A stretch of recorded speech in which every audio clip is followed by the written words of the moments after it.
We had like 60 days to make it work. Otherwise, we were both like losing our houses type of thing. We started to kind of take odd jobs like, hey, we can build your website, run an email campaign, wash your car, mow your lawn, whatever you need. End up scaling that company to 110 employees, had 240 clients, and ended up with a nice 8-figure acquisition.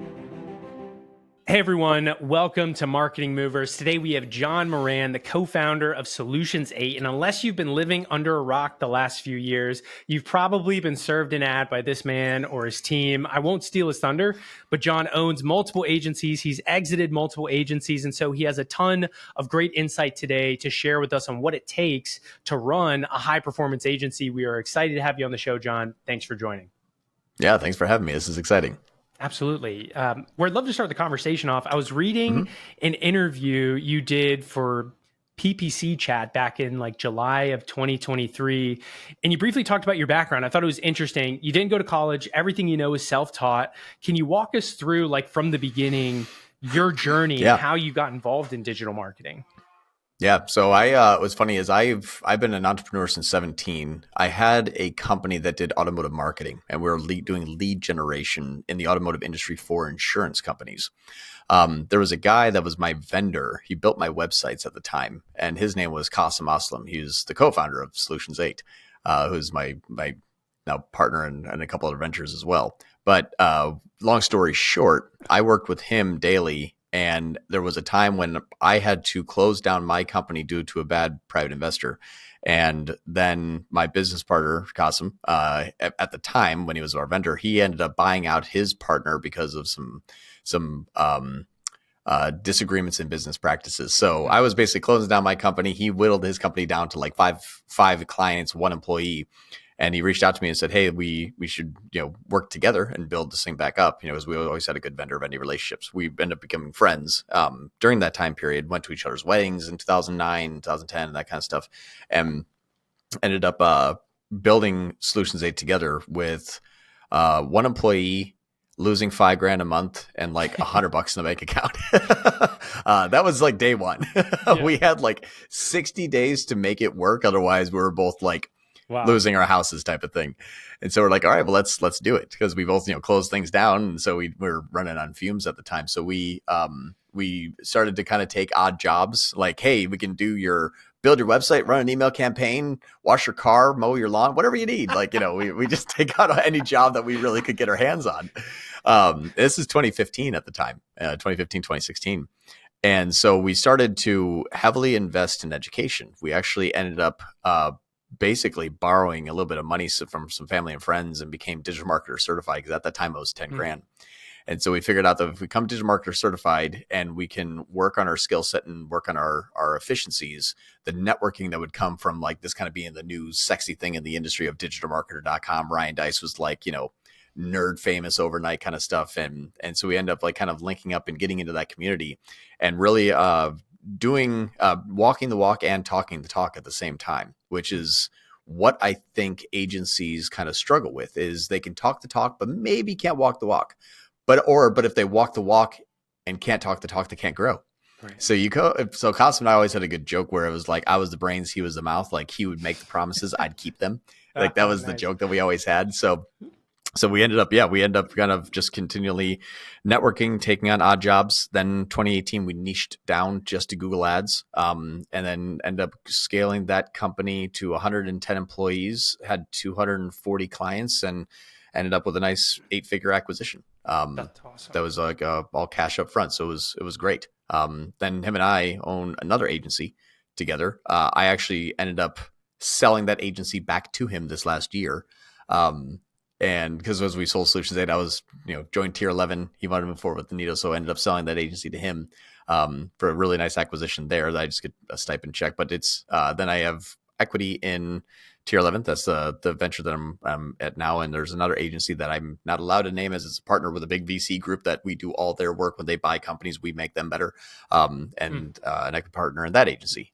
So 4 agencies, and sold 2 and still own 2 of them.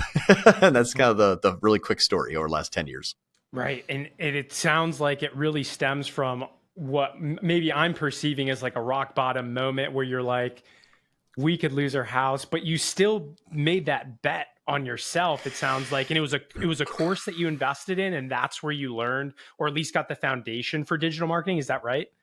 Yeah, we invested in Digital Marketer, took all of their courses. So this is back when Molly Pittman was doing Facebook training in 2016. And back then, 2016, 2017, Facebook and Google were like, they were gold mines. Like you can run an ad on Facebook and 5X it that day. And because it was the new sexy thing that everyone was kind of getting into more and more for trusting it and purchasing it things. Yeah. Amazon wasn't really big back then. So it was like, oh, this is the way to make a whole bunch of money.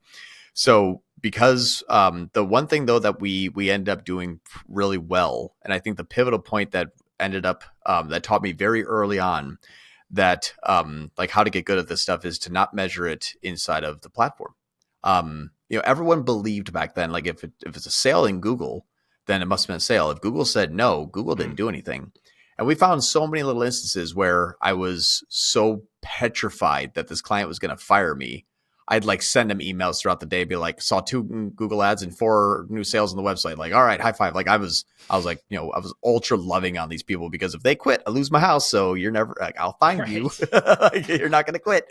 And so we end up just like through just desperation, trying to grow their companies because, being business owners ourselves, we knew that, as long as we're making money, we're okay. So we're like, make sure the client made money. But we invested in the education, the training, networking throughout that environment really helped. We had a specialty that another partner at Digital Marketer didn't have. And so we'd link up and share clients and kind of grow that way. But because it actually worked well is the reason why it just kept growing and growing and growing. Right. We retained at 93%, which agencies average retain at 55. So that was a success of it.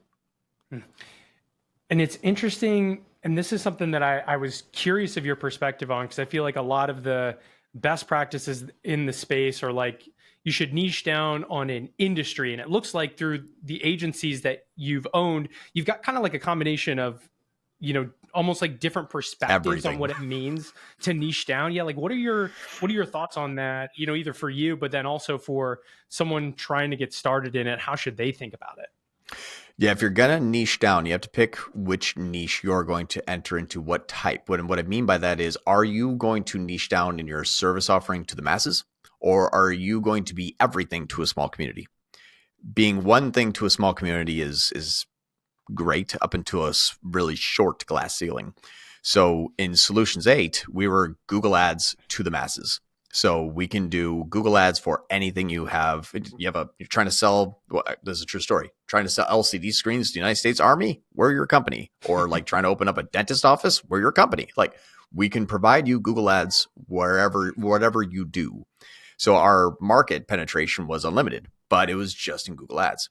With Nido Marketing, NIDO, that was the other company that Cosmo and I started. We niched down to Montessori schools. That's it. 16,000 Montessori schools nationwide, 4,000 accredited. But once we got, 200 of those clients, we were making $1 million a year at 80% profit margin. So it was like, but we were everything to that community. We built your website. We built your CRM tool. We built your email marketing campaigns. We wrote your social posts for you. We wrote your organic posts. We did your SEO. We provided you a calendar that people will call. We did call tracking. You need something for your school. If it's online or digital, we did it for one low monthly fee. So we became a big fish in a very small pond. But because of that, we also had a fee that no one could beat. Right. So it's like we run your Google, Meta, website, all that stuff, $1,000 a month. You provided the ad spend. You couldn't hire in-house for $1,000 a month. Yeah. But when you can take it and Control C, Control V that to the next client over 20 miles away with the same exact structure, it's very scalable. So because we were able to offer something that only worked in a 20-mile competitive range, you can repeat that 100 times per state. Right. So now it's like there is no change in scope and there is no change in strategy. There is no change in workload. It's just you're going to set up 5 campaigns this week. Now this team's going to set up 10. Same campaign, same structure. Everything is so you can find scalability in a small niche if you can provide the majority of the services that they would need, but you can keep your costs down by cut and copy and paste as long as your client's competition doesn't overlap. And why did you pick Montessori schools? Like, I think that, logic makes sense, but I'm like, and I went to a Montessori school growing up. So I was like super intrigued when I was looking into that. Yeah, like why not beauty or like another local business kind of niche? Yeah. So what was interesting is we ended up having a client that was one of like the biggest Montessori schools in the country, owned like four in San Francisco. He was related to Maria Montessori, the actual person Oh that wow. started Montessori. So because he was like the person in the industry, we didn't even really know what Montessori was at the time. But the client or the lead called us, said, "Can you help me increase enrollment with Google?" We're like, "Sure." Tried it, was an immediate success. Like grew his company largely. And he said, "Why do we do this for everyone?" We're like, "Never really thought about that." And then it kind of morphed into, well, you'll be the spokesperson because he's like Montessori royalty, and no one's going to listen to like a guy named Kasim and John that never went to a Montessori school be like, "We're going to grow your company." So we put him as the face of it, and he was really instrumental in making sure that our model worked with his schools so that people would take it seriously, because that was a really nice way to kind of lower everyone's guard by saying like, "Hey, we did this before. This person's now on board. He's actually 10% owner of the company, yada, yada, yada." And so we made him like the forefront of the company. We were basically silent partners in our own company that owned 90% of it, but we did all the work in the back end. So when we found a industry that we were very successful in, that we didn't really run up against any competition, it was a really easy way for us to generate a new agency that niched down to that industry, but using the skill sets that we applied abroad. Right. No, that makes a lot of sense. If at all, did you see that affect valuations of like the two different agencies, one being niched on the service, but like massive market versus the other, I'm assuming was a lot more operationally efficient and Mm-hmm. served this specific market? Yeah. Yeah. The Nino marketing, we spent an hour a week in that company. I mean, Wow. we had 8 employees, the CEO, like we basically just kind of like hop in. We're like, "Everything good?" "All right." It was a lifestyle brand, basically. I mean, the thing Yeah. was just cookie cutter. So it ran really well, but it was built off of an amazing agency strategy. So it's like, you get what we would normally charge $10,000, $15,000 a month to do your Google ads. You got everything from these people for $1,000. The good thing about us is it scaled, Right. and was really low cost, but the valuation of that was market cap. So what was interesting though is you have 16,000 schools, and they'll pay anywhere between $1,000 $2,000 a month, sometimes three if in case they need more and more stuff. But you're basically kind of stuck at like, if you're doing 16,000 schools, if you got 50% of that, so you got 8,000 schools paying, let's say $1,250 a month on average, that's $10 million a month. That's pretty good. Yeah, it's a great That's $100 million company Yeah. getting 8,000 schools to just do the marketing for them, cookie cutter model. So that's still growing in that direction.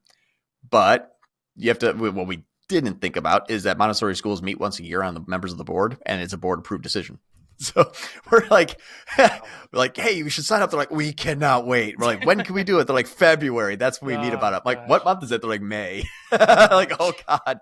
So that was something we didn't realize is, speed to close was like yearly. So Wow. that was okay. But what's nice is so what we did is we ended up just loving on them more to guarantee it. We built community. Everyone joined for free. When COVID happened, everything shut down. We didn't charge them a dime. We're like, "Hey, we're still going to run all the services for you because we're backed by our other agency that was feeding us."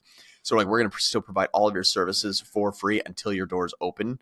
And then we'll start to charge you again. And then here's a community where we're going to share knowledge across all the other schools that are closed down. We made something called the Nest, and everyone joined, and it was really, really cool.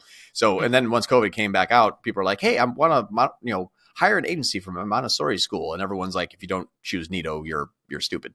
Right. So it just became like market demand to hire that company. So it was great. But if you're going to niche down, you have to solve almost all their problems. Yeah. And then that valuation is massive. Because even if you're like, potential of 1,000 clients at $1,000 per month, it's $1 million. Yeah. Easy. That's $12 million company on a 3x EBITDA, 50% profit margin. That's $18 million. That's a very, very good sale that you can build it in a matter of a few years. Right. And why sell? Why not just continue to hold on to both of these agencies and like just 1 hour a week lifestyle and just kind of chill? Yeah. So the thing with Nito and myself at Cosmo, there was it was a decision that had to be made due to unforeseen circumstances that I sold to Qasim. It's not something I can publicly share because it's about Qasim's personal life, but it helped him. And so we were always good friends. So he's like, "Hey, I either need to buy this from yourself to you." And I said, "What helps you?" He's like, "If I could buy it from you, that'll help me out." It wasn't that he was like hurting for money and everything. It was just more of a personal issue that they were going through with him and his family. And so I ended up just selling it to him. But what's nice is I retained the ability to buy 50% of that company back for the same amount of money I sold it in perpetuity. Oh, wow. So it was so that's what's nice is I still like kind of have that back in if in case all of a sudden it blows up overnight. I don't, I'm not like the person who sold 10% Apple stock for an 8-track player. But that was the thing is like, that was for Solutions 8. That sell of that agency meant never having to work again. Yeah. And so that was the thing too, where I'm like, I'm 34 at the time, and I was like, we can essentially retire off of like if I say yes to this offer here. I mean, it was 8-figure. It was above 10 million. And so that was a point where I'm like, it was only costing me myself. So we're like, yeah, if we take this after taxes, we're retired. So at that point, when you work 12-hour days, 10, 12 calls per day, working up till 2 a.m. For 6-7 years, and it's like, you want to retire now? It's like, yes, please. So I think that was one of the things, like, and then when you sell, more opportunities open up because people are like, oh, you built and sold an agency that sold for over $10 million kind of thing, and you must know what you're doing, and so I'd like to hire you. So everything became easier after that too.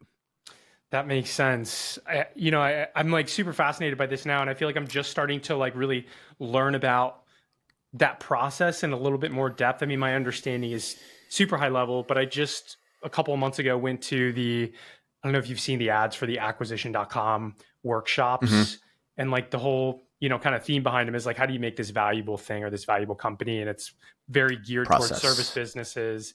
And I'm curious, for you guys in that process, what were, maybe some of the like key things that you had to solve for? Was it the key man risk? Was it the revenue retention that was like a big driver in the value? Like, what were the big pieces to it that allowed you guys to be able to sell it? Yeah. So a few things that were, the largest thing was CAC to LTV. That was what every investor wants to know. First and foremost is, was it cost to acquire a first-time customer, and how much money do you make off of it? And at the time, it was like spending $3,000 to make 18 grand on average. Because you got people half these people will leave after 90 days because we're testing it and see if it works. But once they get past 90 days, it's a 93% retention rate, and that was massive. And if those figures add up, a company that wants to absorb you or purchase you thinks, okay, as long as I just throw more money at this scenario, those figures will hold. So then it goes to, okay, could that happen? Then they dip into the processes, like you said with Keyman, is what is the process internally that allows you to achieve this? And if we take the owners out of the equation, can it still run? Right. And what those are is having your company structure to the littlest amount of fat and the highest amount of efficiency.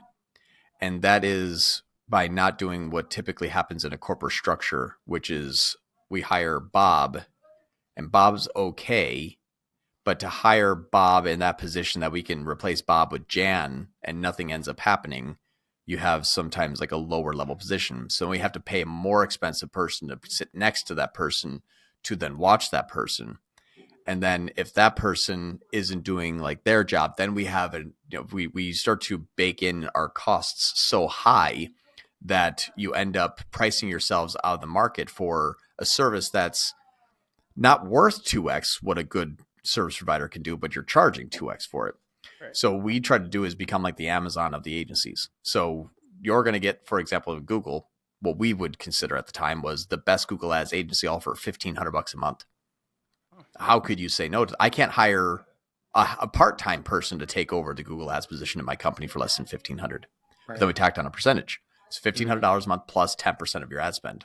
But as you scale, that if you go from 10 grand to 100 grand, your fee only goes up 10 grand. But if that 100 grand is turning into 400 grand, you don't care about 10 G's. Yeah.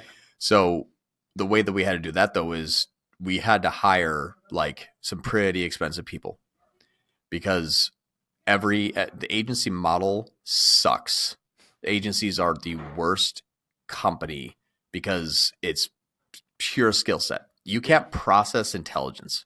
You can't. You can't be like, okay, you going through this process will now make you the best. It's like, it doesn't work that way.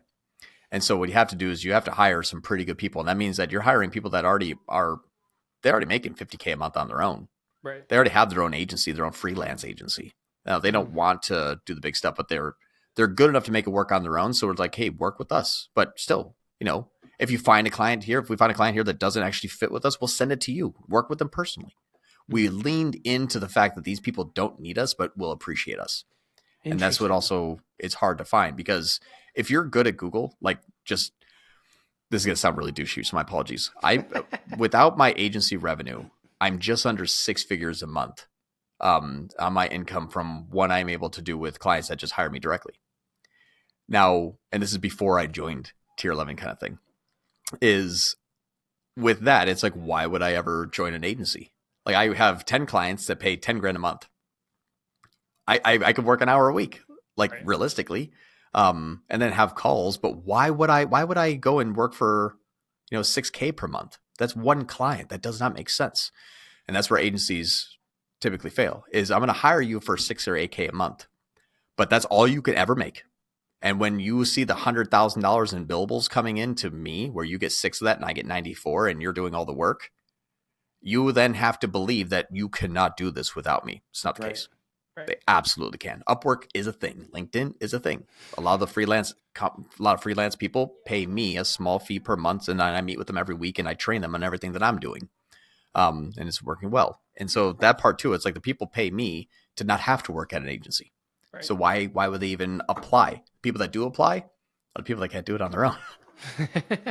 So, No, that makes a lot of sense. I feel like that's a key part of the strategy that I feel like most people don't really get. And I'm sure it's like a huge unlock. How do you, what's the agreement there? Is it like a 1099 sort of contract or partnership? Yeah. So if you 1099 someone, you can also do rev share. So at another agency of mine, it's not Tier 11, not Solutions 8. What we kind of have is if I bring a client to that agency, I make what I make the same, but we will be able to increase the services. Right.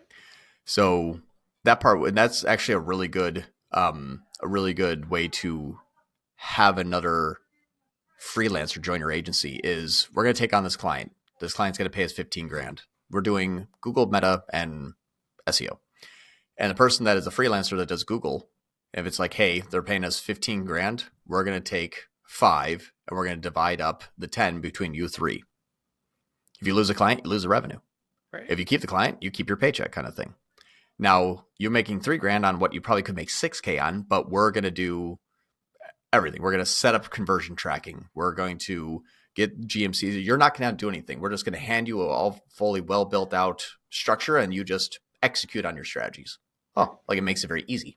I don't have to go in there and contact the client, get a hold of the developer, tell them how to install a tag. All that's done. That's what the agency does to support you.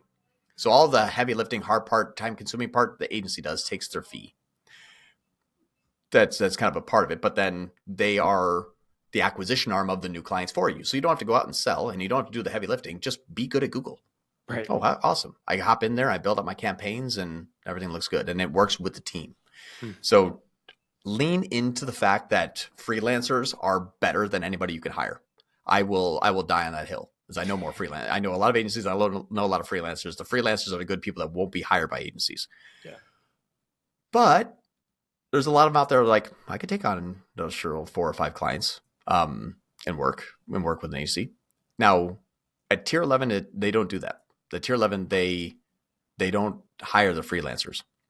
And so that was a challenge. And so what we did though is that's why they brought me in, is to train these people on my way of doing things. So there was, if we acquire John, give John an equity, hire people who are hungry and skilled and can learn and want to learn, John can go through and teach the strategies at mass within the pods. And so that model works really, really well. It's expensive and it's a little bit slow, because you got to pay these people a good amount of money. that they don't feel like, you're taking 80% of their hard work as revenue. But what is a benefit about that is we get to teach them things that, I charge personally $2,500 an hour to teach.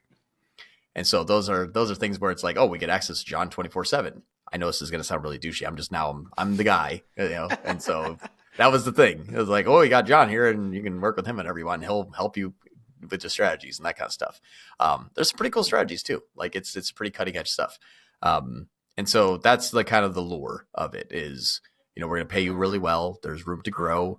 You'll be supported by a team that does all the heavy lifting for you. And you have an opportunity to increase your skill set, which is what these people want. Yeah. So one of the other things, stuff.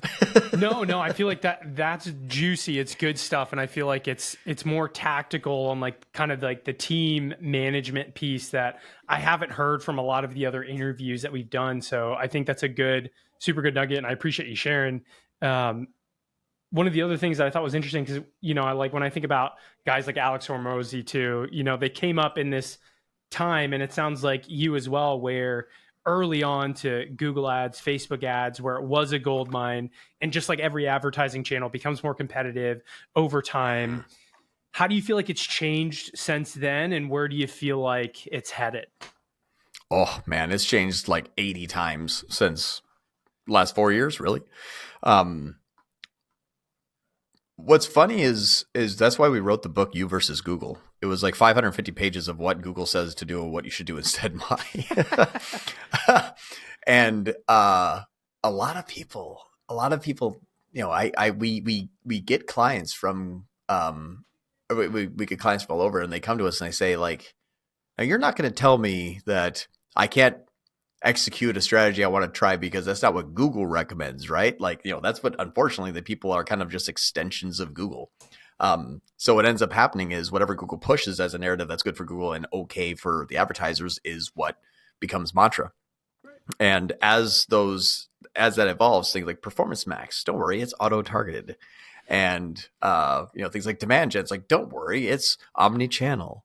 Along with Performance Max. So it's like, just give us your credit card, give us the URL, and we'll take care of the rest, says Google. And people are like, okay, that's what Google recommends. I'm going to go do that. Sounds good. And yeah. And so like, and Google wins, but the people that are not managing the growth of the company will simply fall into this is what the report inside of Google looks like when I did that. It's like, well, yeah, you sucked up more of the brand and you attributed more to yourself. You didn't help the company. You just patted your own self on the back and I paid you for it. That was a dumb idea.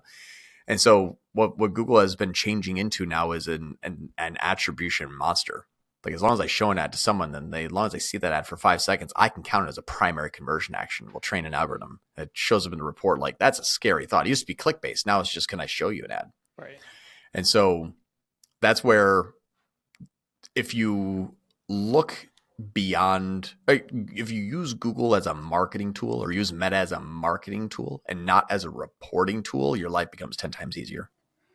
And that's what I think that people need to really kind of realize, is that what is inside of Google as the results are not there for the benefit of the client. They're there for the benefit of Google.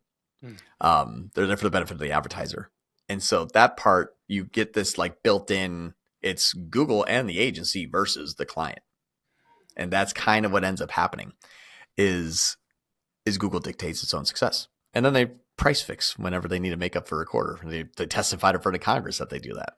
So what you have to look at is how take myself back out of the Google, take myself out of the Meta, take myself out of the data and say, kind of put your good marketer hat back on. Like, would this video on YouTube to this audience actually work regardless of what performance says? For example, we use post-purchase surveys in a client of mine, and we spiked up YouTube Shorts. We tripled the ad spend, and our post-purchase survey said that they found out about us on YouTube, went from 6% to 18% on average. I'm like, beautiful. I tripled the ad spend. The percentile of post-purchase survey went up. Is it accurate? No, but it trends correctly. No, all right, good. That's good enough. And then look, in-app, is it also showing that it thinks it's making impact so the targeting can be optimized? Yes, but the one thing that we learned is no matter what Google or Meta changes, how much they try to attribute to however they try to gain that last click more and more often, you have to say, whoa, how is that actually going to help our client if we allow that to happen? And that's where you become very valuable Now it's the client and the agency versus Google, or the client and the agency versus Meta. Meta wants this, but this would be better for us. So if as long as you become the client advocate as to their top line metrics, not what is in-app reported, the better that you'll be as a company. Are there any metrics in the app that you look at to help, kind of drive as like a best practice, or are you exclusively just looking at like, hey, here's the spend, here's some vanity metrics that we look at to kind of see, is this the right direction? But then at the end of the day, it's LTV and CAC and these foundational core kind of business metrics. Yeah, the foundational core is always the North Star. Then we reverse that and say, well, what changed inside of Google or Meta and why? So you can see sometimes that all of a sudden like NCAC drops. The cost per acquired first time customer went really low. Now Google said no new business came in, but our CPC went up, which means we got a better position, which means we were first considered, which means we were often more the first click. Typically agencies would say, oh no, our CPC went up and we didn't get any more conversions. Uh-oh. But if you say, I just can assume that I'm not tracking everything, could that be a correlation? Well, let's test it. Let's push a little harder and add some more ad spend to it. Does that top line metric get better? Yes. Okay. Then actually a 40% increase in CPC was a good thing. Our conversion rate went up because we're more first time considered. And so that's what we usually run into all the time is whatever the goal is, we try to find something that is as equivalent to that as we can possibly track, but make sure that we set up our campaigns to not overspend on areas we know are never going to deliver. Can I share screen? Is that a possibility? Yeah, totally. Okay, cool. I'll give you a really cool use case. Because this is something that, let's do this here. So we only run Google inside of this company here. And in the last 7 days, it looked like we spent 12 grand, made 25,000. Okay. In the last 7 days, we've actually made 164,000. We only run Google. Right. We only run Google. You can see that search 2,800, direct 2,300, no unknown, social got 28 people. It's 100% Google.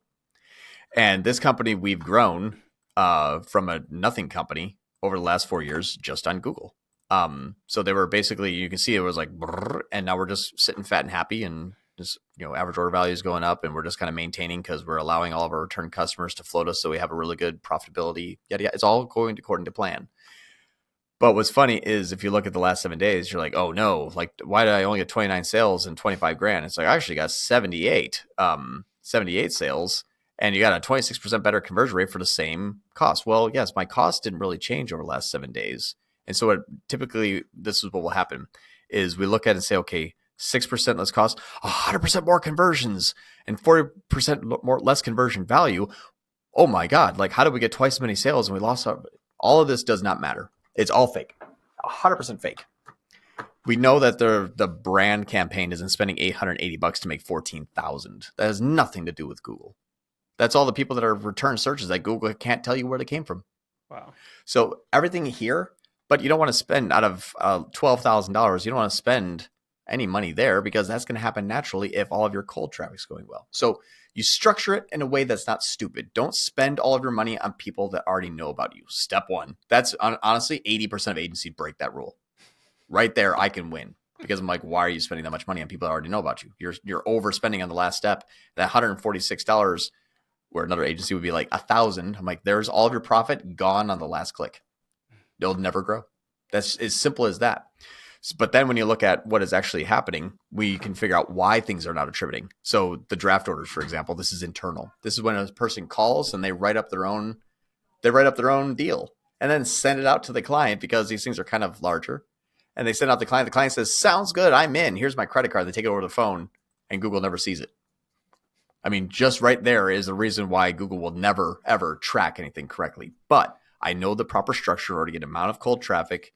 If they're returned through the brand, I want to see that. The backend metrics show that all the areas that they're converting on and the methodologies that I can't even see are accurate. And we're trending year over year with benchmark NCAC and media efficiency ratios. But in-app right here, if you didn't measure that way, I would have turned on PMAX. I don't know. Like I would have done something stupid and be like, you can fire me now. Google's got it. Yeah. When did you start to connect the dots on this like discrepancy? Because I feel like most people, they wouldn't notice, or they wouldn't be able to manage the expectations of the client well enough to be like, no, we kind of have to like stick it out. Let's spend more. Let's validate this and not trust the behemoth that is Google. Yeah. So the turning point is when I started working with publicly traded companies, and their goals were much different than what I could even track. So these people were coming to me saying, "Hey, John, I need 100 new customers a month." I'm like, okay. And he was like, and I can't pay more than $100 for each one of them. And I was like, okay, excellent. Sorry, just give me one quick second. Okay. My apologies. I just got to pause camera for a slight second. My cord got wrapped around my chair and it's tugging on my ear. Oh, no worries. Sorry about that. Hold on. Dang it. Sorry, the wheelie chair sucked up the cord. This thing's long. There we go. Okay, sorry about that. I've rolled over my own chair and I was like, I'm getting drugged down by my headphones. Okay, so the question of when do we start tracking this? How do we know about this? So I started working with some publicly traded companies. These people had, $2 million per month budgets, and they only measure me off of results. I couldn't even track something inside of Google. They wouldn't care. They're just like, I'm going to hire you. I need this result. And like, cause they have investors, they're publicly traded. Like, it's my stock price. We need to show investors we can bring on new clients. And so as I started working more and more and more with those type of businesses, I realized, okay, what I'm showing in app doesn't actually matter to the people I want to start to work with more and more. Like, I would love to have nothing but publicly traded companies paying ungodly invoices and crazy numbers. But that's when it got hard. You give anybody $2 million in ad spend, they'll give you 1,000 ROAS because 1 million of that will go to brand because you're a big company, but they wouldn't grow. So that was where you're like, okay, what actually matters to a big business? New customers and consistent growth year over year. Like, that can only happen with new customers. So we're like, okay. And they gave me that. They're like, NCAC target 66. I was like, you got it. And I was like, what the hell is NCAC? I was like, I had no idea. And they're like, okay, media efficiency ratio is this one. Our LTV is actually, we make about 3.6 purchases. Our units per order is 2. And, they're giving me all this stuff like, So then I basically took this back. I'm like, okay, I have no idea how to measure this in Google. So I just didn't. We started working together more and more, and weeks over weeks, it turns into months and turned into years. And I was like, okay, I can actually care less. Everything that I'm doing in Google, logically, from a marketing standpoint, makes sense. The metrics here are not, but the business is growing, so I'm not doing anything. That's when I basically just started to stop looking at it in app, because the businesses are only gonna pay you if you can actually achieve their goal. And their goal, when you're a big company that's good, isn't make that campaign a 230 ROAS. They didn't give a shit about that. It was just like, I don't care what that says. If I don't have new customers, you are fired. I'm like, that's actually good. I'm like, fun. Yeah. I'm like, perfect. I'm just going to get a whole bunch of first clicks and high CPCs and first position bids. I'm like, I can grow that company by that way. Mm-hmm. And then lastly, you start to think about, well, when you're a company that is starting out day one, what matters to you? New customers. How much am I paying for a new customer? Like, everywhere in between that journey, it's the same thing. Right. For some reason, we outsmarted ourselves when we're making $1 million a year in a business, and you're like, yeah, and I'm going to start to understand how digital marketing works for my company. And then you watch 1 or 2 webinars and it says ROAS is everything. And you're like, well, that's what must be everything. And then you give the wrong metric to your agency and they fluff it by going after existing customers, and everyone just dies off. But the people that are starting out day one are the same people that are publicly traded. It's just somewhere in the middle. Like, we just outsmarted ourselves, and it just never. So I was like, well, if it works down here and works up here, it will work through here. And right. That's why I kind of just thought about that. And why, after, the sales, you're like, oh, I don't have to work again. Why jump back in and take on all these clients? Yeah, I love this stuff. I don't know why I love hacking things. Like, I used to hack in video games when I was younger. Like, I don't know if you ever played video games when you were younger, but there was a game called Counter-Strike 1.6. This is back in 2002. I was developing wall hacks and aimbots and all this other stuff. I was a big nerd, and I was trying to hack the game and be better. And then I got into lock picking because I didn't like barriers. And I was like, I'm going to see if I can get past this drawer. And I'm a weird little hobbies as a kid. And Google Ads was my next lock picking adventure. Can I break this down to see if I can actually get more efficiency out of this by working on the puzzle? And when you start to get good at it, very lucrative. And so that's why I continued on with it. But I still love this. Like, this is my passion. It's like a big puzzle that there's a lot of philanthropy in there. Like, I can't imagine. I couldn't imagine at the time, like how many times you'd have like a good conversation where it's like, we started this business. One company that we grew really well had a emergency food supply company in Canada. Father-daughter team. They were both able to quit their like day jobs, and now they spend all their time in the warehouse together shipping out orders. And I'm like, they're super like, this cool. Is great. Like, now it's father-daughter, and they're just, successful in business and in life. I'm like awesome. Like, it's everybody wins. I get paid, the client gets the lifestyle they want, the customer gets the product they were looking for. And it was a puzzle at the same time that I enjoyed kind of deconstructing. So I just love this stuff. But what's nice about it is I only take on clients, some of that also work this way. If someone comes to me and says, John, I need a 500% ROAS, I say, I'm not going to be able to help you.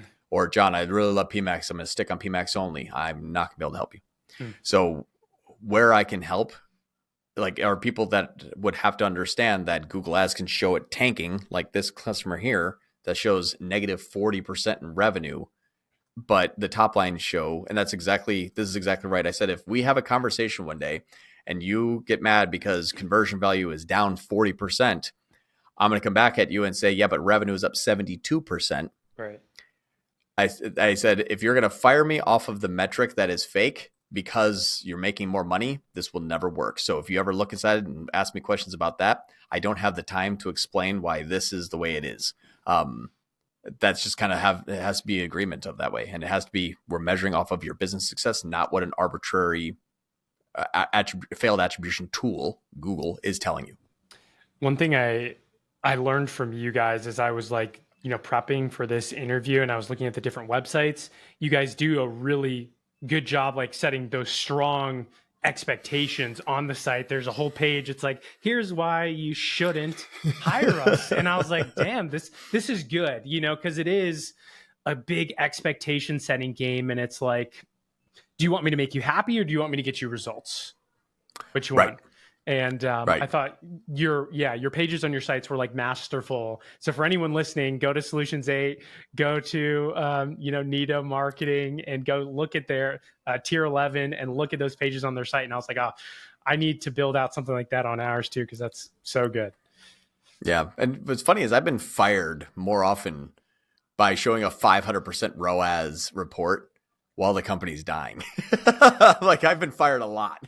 I've never been fired on showing a 1x return while the company's growing.